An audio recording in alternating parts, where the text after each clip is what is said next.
What happens to the wounded in Warhammer 40K? What happens to those unfortunate souls that somehow survived the carnage of the battlefield, whether as an Imperial citizen or soldier? Well, let's dive into the grim reality of survival in the 41st millennium and how the very concept of mercy is almost non-existent in this dark future. Welcome back, everyone, to another video here at Frontline Gaming TV. I'm your host, and we're going to delve into the horrifying realities of the Warhammer 40K universe. Today we want to answer a question that you guys asked us quite a while ago.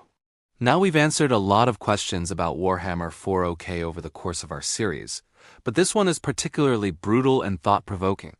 We're gonna look at how someone that gets injured in the Grimdark future survives and what kind of fates await them. Is there any hope for someone that got hurt in the endless wars of the 41st millennium? Now, obviously, this topic could be approached from multiple angles. You could examine the unique recovery process of a superhuman like a space marine. Or you could dissect the grim policies surrounding the execution of possibly contaminated troops. But today, we want to focus on the average Joe, the poor sods who got caught in the meat grinder of war and came out the other side bruised, battered, and barely alive.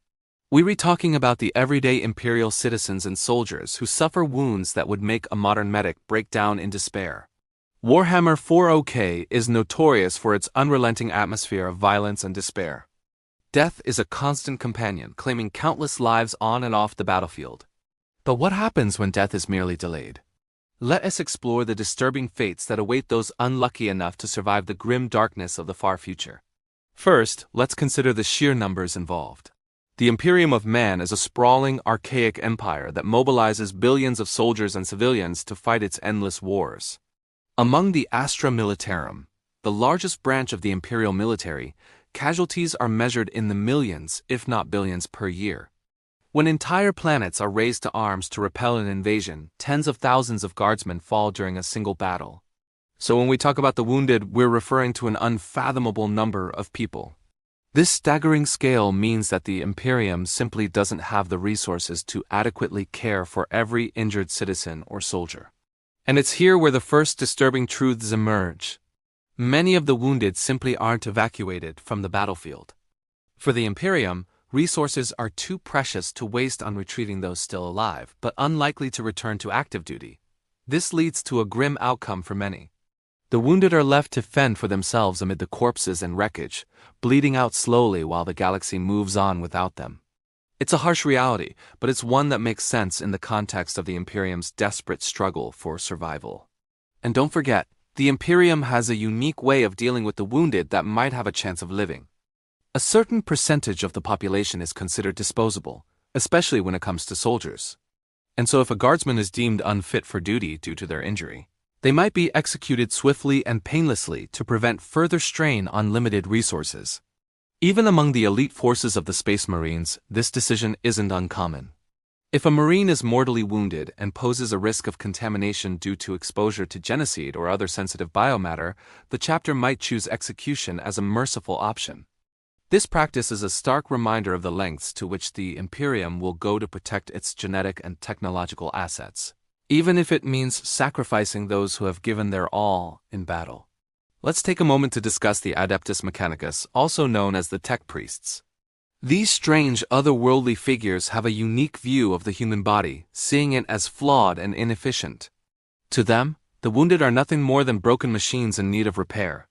While the Tech Priests have advanced technology and expertise in cybernetics, their approach to healing is both unsettling and dehumanizing. They view the human body as disposable and expendable, often replacing limbs or vital organs with cybernetic enhancements without regard for the physical or psychological toll on the patient.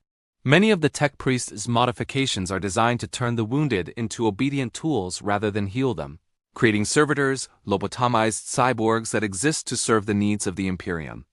This disturbing practice raises questions about the very nature of humanity and the limits of technological intervention in biological life. The Adeptus Mechanicus offers a chilling perspective on the potential dangers of sacrificing humanity as essence on the altar of progress. Let's move away from the battlefield for a moment and focus on civilians in Warhammer 40K. Citizens of hive worlds, frontier colonies, and other densely populated areas face their own set of challenges when it comes to receiving medical care. On Hive worlds, the vast and sprawling Underhive is home to billions of people living in extreme poverty. When civilians are wounded, they might never receive adequate treatment for their injuries, leading to infections and a slow decline into madness or death. This neglect is not because the Hive rulers are uncaring, but rather due to the sheer scale of the Underhive, which makes providing healthcare a nearly impossible task. As for frontier colonies, these settlements on the edge of civilized space often lack the infrastructure and resources to deal with serious injuries. Accidents, creature attacks, or exposure to hostile environments can leave colonists wounded with little hope for recovery. Now, you might be wondering, where is the Emperor in all of this? How does he allow his people to suffer so much? Well, here's the thing. The Emperor doesn't actively interfere in the affairs of his empire. He's more of a symbol and a guiding light rather than a benevolent father figure. For many citizens, the Emperor represents hope and a promise of a better future, but he doesn't deliver on that promise in their time of need. And let's not forget the role of faith. The majority of the citizens of the Imperium are deeply religious, believing that the Emperor is watching over them, and that their suffering is part of a greater divine plan. This faith can be a source of comfort, but it can also be manipulated by those in power to keep the populace in check. The Imperium is built on a foundation of unwavering obedience, and anything that threatens that obedience, including questioning the system, is dealt with swiftly and severely. Yet amid this grim darkness there are rare glimmers of hope. Orders like the Sisters of Battle and the Ministorum priests often step in to help the wounded, offering prayers, administering last rites, and even providing basic medical aid. Their presence is a reminder that even in the darkest depths of the 41st millennium, compassion and faith can still be found. However, the assistance provided by these religious orders is often limited, and the vast majority of the wounded are left to face their fate alone. Ultimately, the Imperium of Man offers little in the way of mercy or compassion for its wounded citizens. From the battlefields of Armageddon to the slums of the Underhive, survival is a daily struggle. The wounded are often abandoned, exploited, or forgotten, left to navigate a galaxy that offers them no hope for recovery or redemption. In the grimdark future of Warhammer 40K, being alive is a curse, and death is often the only escape from the relentless suffering that defines the 41st millennium. So there you have it. The grim reality of being wounded in the Warhammer 40K universe is a fate worse than death. The Imperium of Man is a cruel and unforgiving place where survival is often a matter of chance and luck. Whether you're a lowly guardsman or a humble civilian, the odds are stacked against you. So let me ask you guys, do you think there should be a different approach to the wounded in the Imperium?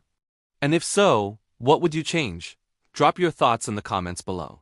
As always, I'd love to hear your thoughts.